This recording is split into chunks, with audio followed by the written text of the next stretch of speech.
नमस्कार, NB news देख रहे हैं आप और मैं हूं आपके साथ हितेंद्र। खबर दोपहर में आप सभी का स्वागत है। भारत और अमेरिका के बीच हुए रक्षा सौदे पर पाकिस्तान का बयान सामने आया है। पाकिस्तान का कहना है कि यह परेशान करने वाली बात है और इससे अस्थिरता पैदा हो सकती है।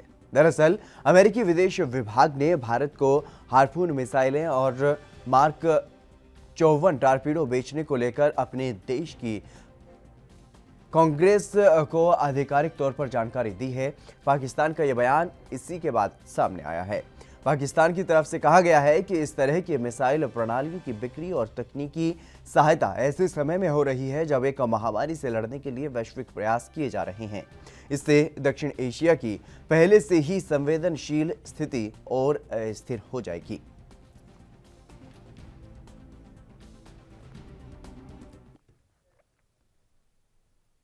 सीएए एनआरसी का विरोध करते करते पूर्वोत्तर को भारत से अलग करने की बात कहने वाले शर्जील इमाम के खिलाफ दिल्ली पुलिस ने चार्जशीट दाखिल कर दी है। बता दें कि जामिया मिलिया इस्लामिया और अलीगढ़ में भड़काऊ भाषण देने के मामले में दिल्ली पुलिस ने शर्जील इमाम को 28 जनवरी को बिहार के जहानाबाद से गिरफ्तार कर लिया था, जिसके बाद अब दिल्ली पुलिस ने शर्जील इमाम के खिलाफ शनिवार को चार्जशीट दाखिल कर दी है। दरअसल शर्जील पर 15 दिसंबर 2018 को जामिया में देशद्रोही भाषण देने और दंगे भड़काने का आरोप भी है।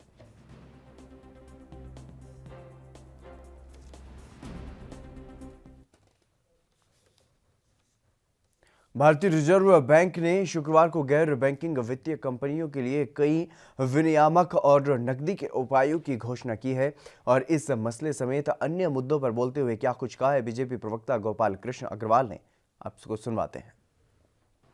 देखिए, कल जो आरबीआई के अनाउंसमेंट्स थे, पॉलिसी डिसीजंस थे, वो बहुत ही महत्वपूर्ण है और पूरे देश ने उसको स्वागत किया है। खासकर उसमें जो फोकस था वो एमएसएमई के लिए था, जो स्मॉल एंड मीडियम एंटरप्राइजेज हैं देश में, उनके ऊपर उनका फोकस था और वो ही सबसे महत्वपूर्ण है। अभी तक जो सरकार ने पहले घोषणाएं की थी वो गरीब तबके को, जो लोगों के लिए आवश्यकता के लिए प्रधानमंत्री गरीब कल्याण योजना में बहुत सारी सरकार ने योजनाएं दी थी। उसके बाद आरबीआई ने जो पहला अनाउंसमेंट किया था उसमें लार्ज कॉरपोरेट हाउसेस को ज़्यादा, इंडस्ट्रीज़ को ज़्यादा फ़ायदा, उसमें उनकी समस्याओं का समाधान उसमें था। और अब एनबीएफसी और स्मॉल मीडियम एंटरप्राइजेस, उनके लिए कल आरबीआई ने बहुत महत्वपूर्ण घोषणाएं की हैं। 50,000 करोड़ का उन्होंने फाइनेंसिंग नाबार्ड, सिडबी और एनएचबी को दिया, national housing bank, SIDBI small industries development bank और नाबार्ड एग्रीकल्चर बैंक, इन तीनों को 50,000 करोड़ रुपया दिया है। यह तीनों ही अपने क्षेत्र में एग्रीकल्चर, छोटी इंडस्ट्रीज और हाउसिंग फाइनेंस, इन तीनों में बहुत महत्वपूर्ण काम कर रहे हैं। 15 तारीख को एमएचए ने डिटेल गाइडलाइंस इशू की थी। प्रधानमंत्री ने 14 तारीख को संदेश दिया था कि हमें ये लॉकडाउन और एक्सटेंड करना पड़ेगा, 3 मई तक एक्सटेंड किया गया, लेकिन कुछ इंडस्ट्रीज़ को 20 अप्रैल से कुछ एक्टिविटीज़ को हम चालू करेंगे। तो उसके लिए 15 तारीख को एमएचए की डिटेल गाइडलाइन है। उसमें महत्वपूर्ण गाइडलाइन है, स्टैंडर्ड ऑपरेटिंग प्रोसीजर है, कौन कौन सी इंडस्ट्रीज़ खुलेंगी तो कैसे वो काम करेगी, उसके बारे में डिटेल गाइडलाइन है। दूसरा उसमें महत्वपूर्ण था कि लॉजिस्टिक्स का, पीछे भी आपके साथ भी मेरी कई बार चर्चा हुई है कि ट्रक सड़कों में खड़े हुए हैं, सामान की आवाजाही में बहुत प्रॉब्लम है, तो एमएचए ने ट्रक्स का मूवमेंट अलाउ कर दिया 20 तारीख के बाद। और जितने भी ढाबे और रिपेयर शॉप्स हैं हाईवे पे, उनको भी खोलने का परमिशन दे दिया। तो यह महत्वपूर्ण है, उसके बगैर, ढाबों के और रिपेयर शॉप के खुले बगैर ट्रक चलना इम्पॉसिबल था। तो उसकी गाइडलाइन है कि उसमें 2 ड्राइवर चल सकते हैं लॉन्ग रूट पे, तो उससे बहुत सारा माल जो सड़कों पे, हाईवे पे फंसा हुआ है वो निकल जाएगा और इंडस्ट्री को रॉ मटेरियल मंगवाने में और फिनिश्ड गुड्स को भेजने में वो काम आएगा। तो कई बार बच्चे खेल खेल में ऐसा संदेश दे जाते हैं जो बड़ों के लिए भी सबक बन जाता है और आजकल सोशल मीडिया पर एक ऐसा ही वीडियो वायरल हो रहा है जहां बच्चों ने कोरोना को लेकर सभी को जागरूक किया है और क्या है कोरोना वायरस की चेन ये भी समझाया है। यहां तक कि प्रधानमंत्री नरेंद्र मोदी ने भी इन बच्चों के इस वीडियो को शेयर किया है। आप भी देखिए ये वायरल वीडियो। मान लो ये सारे आदमी हैं और एक आदमी में कोरोना है मान लो ये पहला आदमी है, दूसरा तीसरा चौथा को कैसे बीमार करता है तुम खुद देख लो।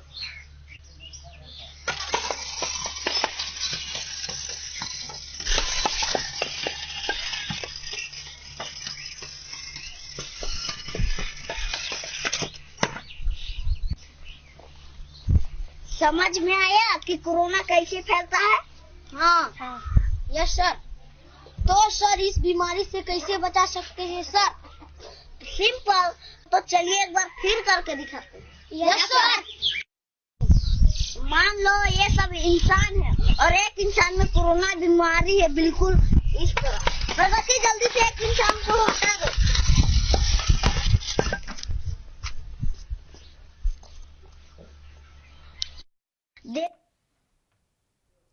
कांग्रेस नेता रणदीप सुरजेवाला ने केंद्र की मोदी सरकार और हरियाणा की बीजेपी जेजेपी सरकार पर निशाना साधा है।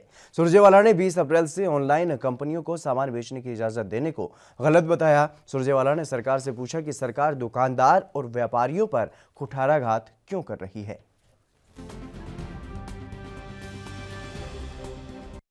रिटेलर एसोसिएशन ऑफ इंडिया ने तो ये भी कहा है कि 3 मई 2020 को लॉकडाउन खुलने के बावजूद 25% देश की दुकानें बंद हो जाएंगी।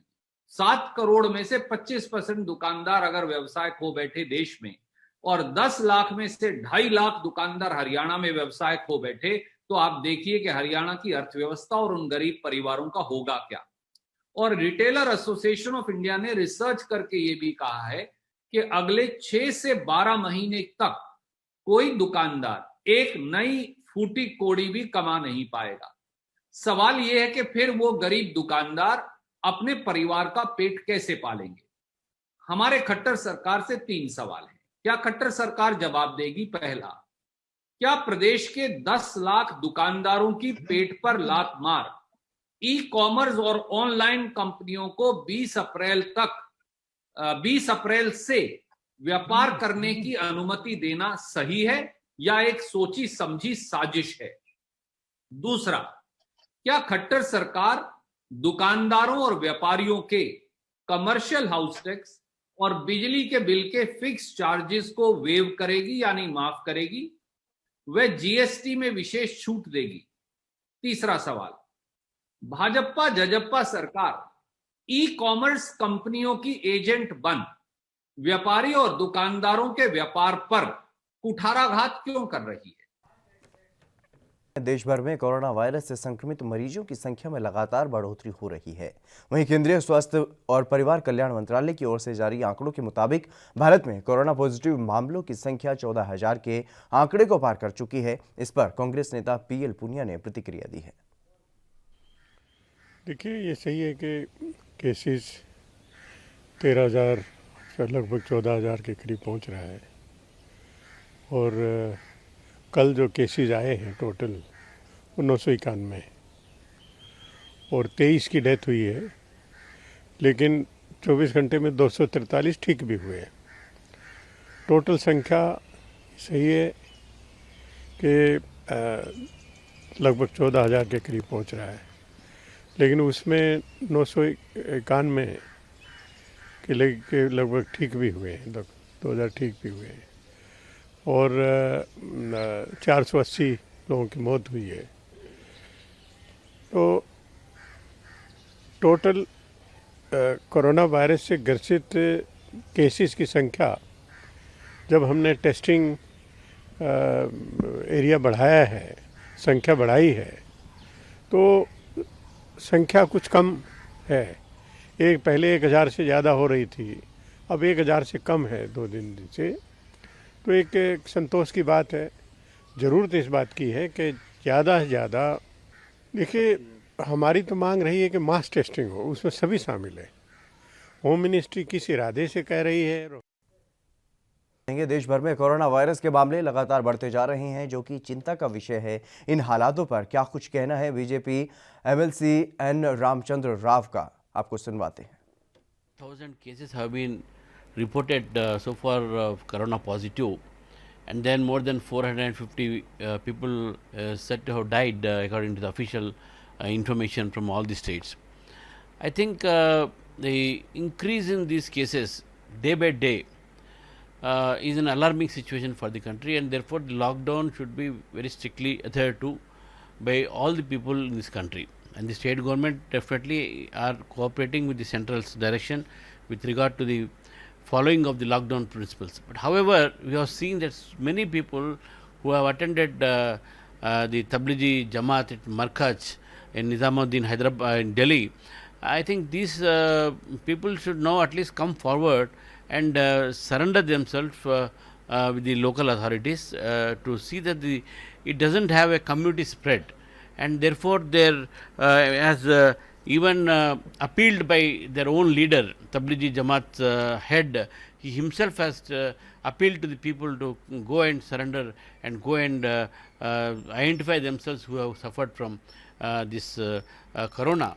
I think it will be a useful thing for the Indian administration and the state administration also to identify these people. Today, a lot of new cases are coming up. Yesterday in Hyderabad alone, in 45 cases were reported.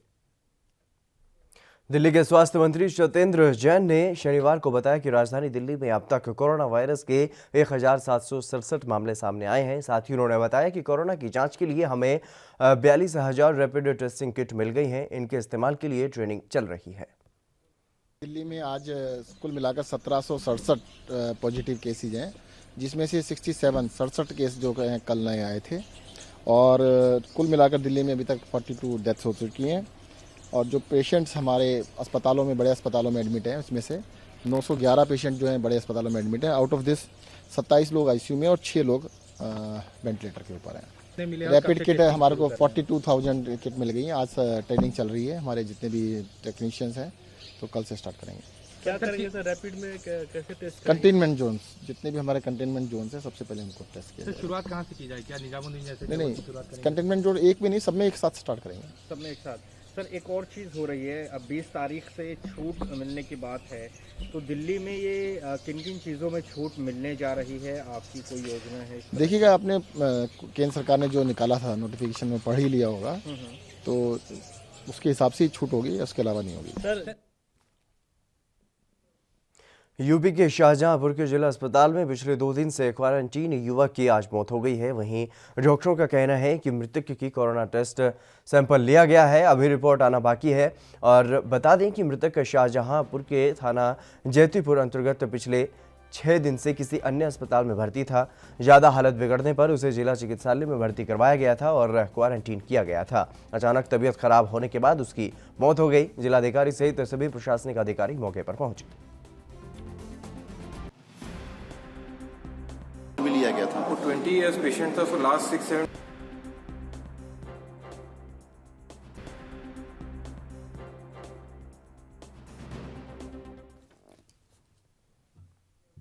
UP के मुरादाबाद में corona संक्रमित लोगों की संख्या लगातार बढ़ती जा रही है। जिला प्रशासन ने 7 मरीजों के सैंपल पॉजिटिव होने की रिपोर्ट प्राप्त की है, जिसके बाद जनपद में मरीजों की संख्या 37 हो चुकी है।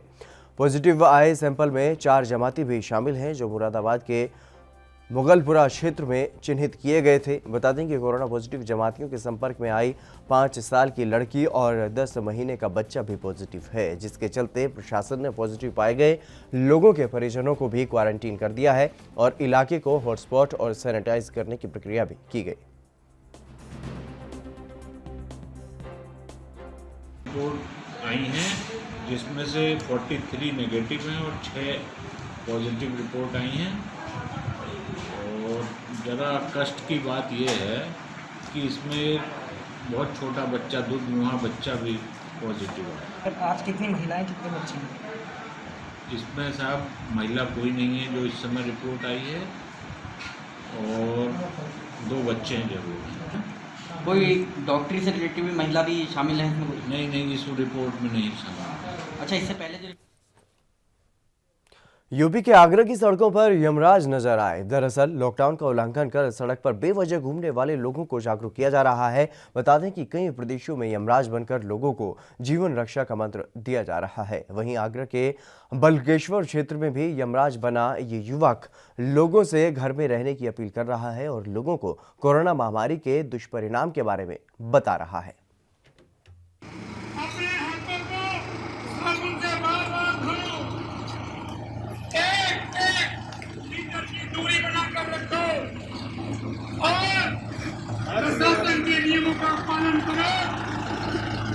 जो भी व्यापार मंडल के जो भी लोग आपको सहयोग कर रहे हैं उनकी बातों को मानो। मैं मौत का देवता यमराज हूँ, मैं यमराज हूँ। अगर बात नहीं माने मौत का नरक होगा। मान जाओ धरतीवासियों, मान। हिमाचल के ऊना में कोरोना के सैंपल लेने के लिए कलेक्शन विंडो युक्त मोबाइल वैन तैयार हो चुकी है। इसमें सैंपल लेते समय जहां वैन में विशेषज्ञ टीम उपलब्ध रहेगी, वहीं मरीज को वैन के बाहर ही रखा जाएगा, जिससे दस्तानों सहित पूरे सुरक्षा उपकरणों के साथ सैंपल लिए जाएंगे। वैन की उपलब्धता ऊना स्वास्थ्य विभाग के पास हो गई है, जिसके माध्यम से जिले के विभिन्न अस्पतालों सहित गांव में भी जाकर के कोरोना संभावित मरीजों के सैंपल लेने की जरूरत होगी, स्वास्थ्य विभाग की टीम सैंपल ले सकेगी। बता दें कि सैंपल लेते समय वैन में विशेषज्ञ टीम उपलब्ध रहेगी और इस वैन को इस्तेमाल कर सैंपलिंग करवाने के लिए स्वास्थ्य कर्मियों को प्रशिक्षित करने का काम शुरू कर दिया गया है। फिलहाल स्वास्थ्य विभाग की टीम ने इस वैन की सेवाएं लेने की तैयारी जो है वो शुरू कर दी है।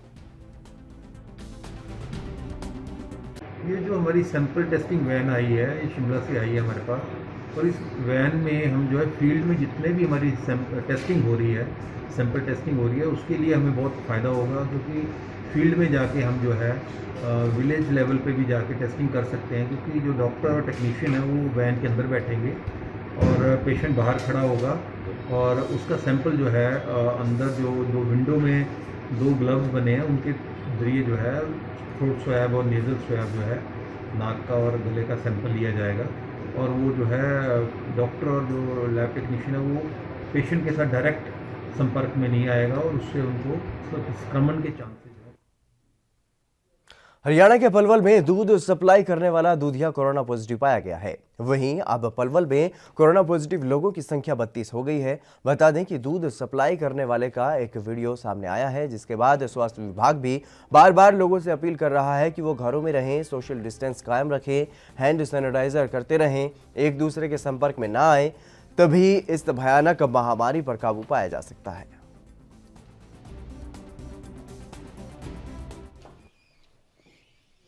चलिए फिलहाल इस बुलेटिन में बस इतना ही। आप बने रहिए एनबी न्यूज के साथ।